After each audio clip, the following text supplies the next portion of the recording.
পবিত্র ঈদ মিলাদুন নবী সাল্লাল্লাহু আলাইহি সাল্লাম উদযাপন করা যাবে কিনা? অনেকে এটাকে জায়েজ মনে করে। এখানে আপনার অভিমত কি?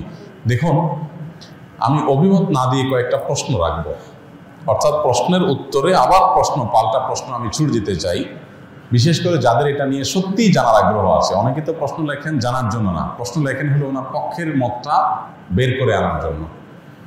আমি বলতে চাই যে সাধারণত আমরা সাধারণ মানুষরা যে হুজুরের ভক্ত, আমরা তার কথা শুনি। যে হুজুর মিলাদুন নবীর পক্ষের, তার ভক্তরা মিলাদুন নবীর পক্ষে কথা বলে এবং সেরকম দলিল খুঁজে বের করে সোশ্যাল মিডিয়াতে সেটা নিয়ে লেখালেখি করে।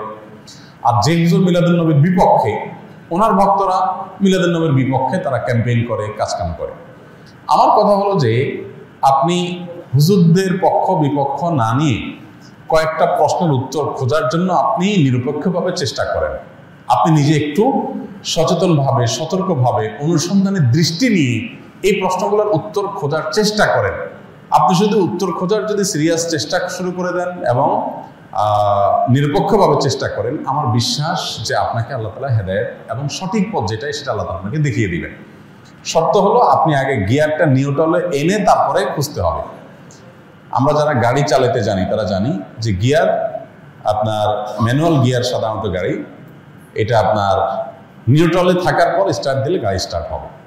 গিয়ার একটা দিয়ে রেখে দিয়েছেন আগে, এরপর আপনি স্টার্ট দিচ্ছেন, তাহলে গাড়ি কি হবে না? স্টার্ট হবে না, গাড়ি দৌড় দিবে, লাফ দিবে, সেটা সঠিকভাবে সার্ভিস দিবে না।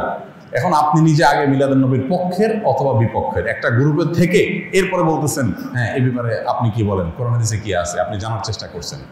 এইভাবে আপনি আসলে সত্য জানতে পারবেন না। সত্য জানতে হলে আপনাকে নিউট্রালে থাকতে হবে যে ঠিক আছে, আমি এটা নিয়ে অনুসন্ধান চালাই, পড়াশোনা করি, স্টাডি করি এবং আমার স্টাডির পর নিরপেক্ষভাবে সত্যিটা জানার জন্য আমি চেষ্টা করি। আল্লাহ তাআলার কাছে দোয়া করি আল্লাহ যেন আমাকে হেদায়েত করেন, গাইড করেন, তাহলে আপনি ইনশাআল্লাহ সঠিক পথ পাবেন। এবার আসেন প্রশ্নগুলো কি কি।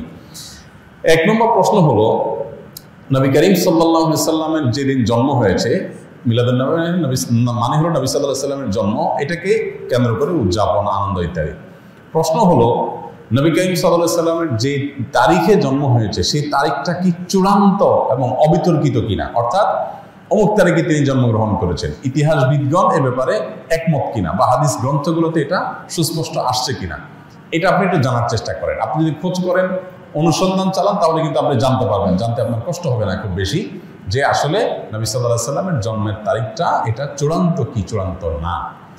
আপনি যদি অনুসন্ধান করেন, আপনি দেখতে পাবেন যে নবী সাল্লাল্লাহু আলাইহি সাল্লামের জন্মের এক্সাক্ট তারিখ নিয়ে ইতিহাসবিদদের মধ্যে নানা রকমের মত আছে। তাহলে কিভাবে আপনি চূড়ান্তভাবে একটা দিনকেই নিশ্চিত করে ধরে সেদিনকে আপনি উদযাপনে যেতে পারেন? নাম্বার এক, আপনি খোঁজার চেষ্টা করেন যে ওনার জন্মের তারিখটা এটা কি সুনির্ধারিত, অবিতর্কিত, নাকি এটা নিয়ে নানা মত আছে, আপনি একটু পড়াশোনা করার চেষ্টা করেন। নাম্বার দুই, নবী করিম সাল্লাল্লাহু আলাইহি সাল্লামের জন্মের তারিখটাকে তিনি নিজে উদযাপন করেছেন কিনা প্রতি বছর, এটা আপনি একটু জানার চেষ্টা করেন।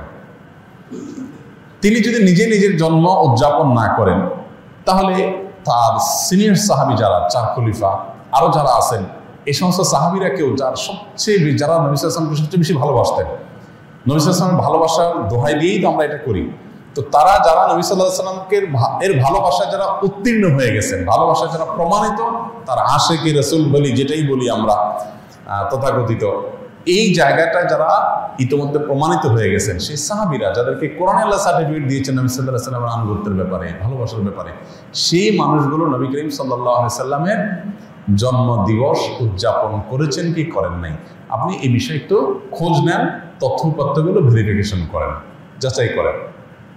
তৃতীয়ত হলো যে জন্ম দিবস উদযাপনের এই কালচার কোত্থেকে আসছে, আপনি এটাও জানার চেষ্টা করেন। আপনি যদি এটা নিরপেক্ষভাবে এটা শুরু কোত্থেকে আসছে দেখেন, আপনি দেখবেন এটা অগ্নি পুজো, প্রকৃতি পূজারী তাদের কাছ থেকে আসছে।